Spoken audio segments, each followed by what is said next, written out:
tabi ng dagat. Ayun, doon tayo pupunta para maipakita ko sa inyo kung gaano kalakas ang alon sa dagat. Kanina kasi ano pa lang pabugso lang yung ulan, tapos may interval. Pero ngayon, diretso na. Pero hindi naman ganun kalakas. Mahina pa rin naman ang ulan at ang hangin, pero dire-diretso na siya. Andito si kagawad ng barangay namin.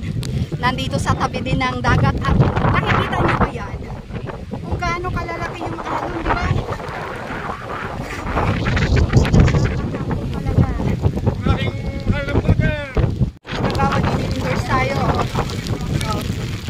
Okay, ayan na, lumakas na ang ulan talaga. Grabe. Diyan sa convention center na yan, maraming mga evacuees mula pa kagabi. Marami nakikitingin dito. Ayan na, may mga tao.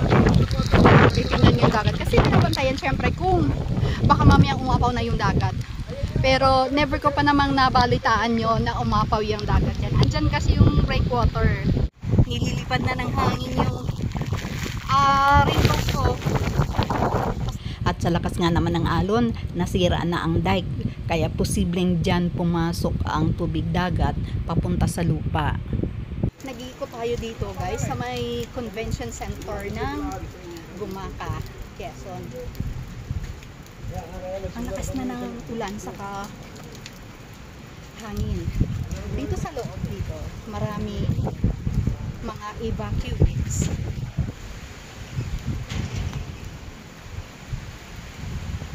Makikita nyo talaga yung sobrang lalaki ng alon. Pero hindi pa masyado yan dahil hindi pa naman dumadaan dito talaga, mamaya pa. Pero sobrang lakas na ng hangin. Nagadala na ako. Ito pala yung kagandahan kapag healthy ka, kapag mabigat ka. Hindi ka basta-basta ililipad. Guys, nandito tayo sa loob ng convention center ng Gumaca, Quezon. Naandito ang mga evacuees na sinasabi ko. Kagabi pa sila naandito kasi nga ang lakas ng ulan at hangin. Syempre para for safety precaution kaya sila nandito. So kung makikita nyo, mayroon naman silang mga mga ginagamit na mga tent dito. Saka may mga pagkain naman. Saka hindi naman hindi crowded yung lugar kasi mayroon pa namang isang ginagamit na center doon sa may malapit sa barangay. Kaya maluwag to.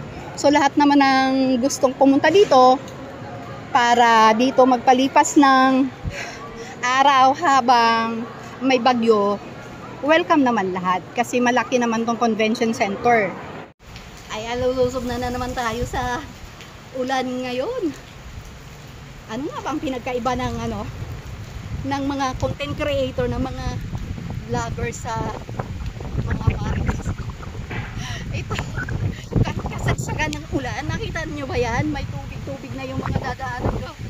Pero nagagala pa rin tayo in the name of vlog, in the name of the content. Nandito tayo para may mapanood kayo. Habang naglalakad tayo, habang nilalakasan natin yung lakad natin, lumalakas din yung ulan at hangin. Basang-basa na yung cellphone ko. As in, basa na talaga. Masisira na to. Basa na ng ulan. Tignan muna natin ang garahe. Silipin natin ang mga sasakyan kung kumusta na. Ay!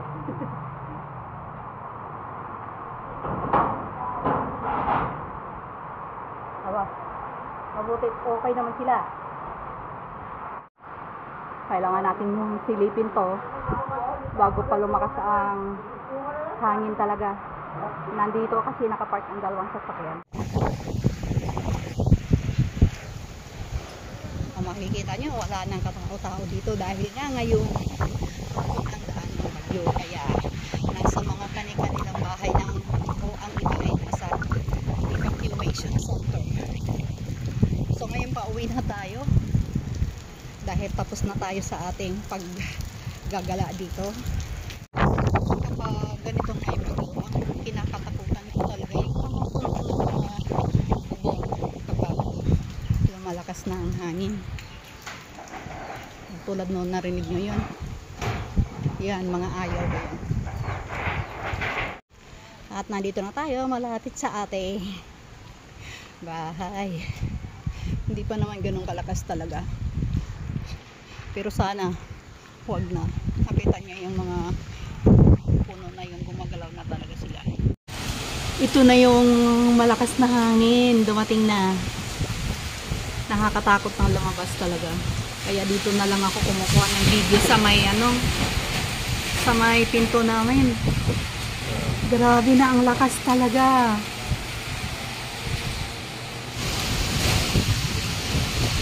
Sobrang lakas.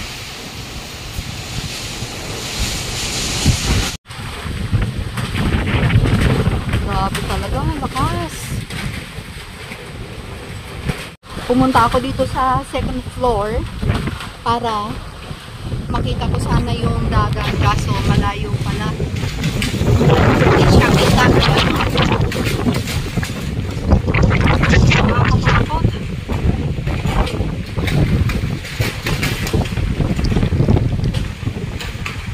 Malapit na masira. Sana naman tumigil na ako. Ang lakas talaga ng hangin. So, yun lang ang ating video update for today. I hope you enjoyed watching. Kahit ito ay tungkol sa kalamidad, hindi natin ikinatutuwa, pero kailangan din natin ipakita ang kalagayan kung nasaan tayo. So, ingat tayong lahat. God bless.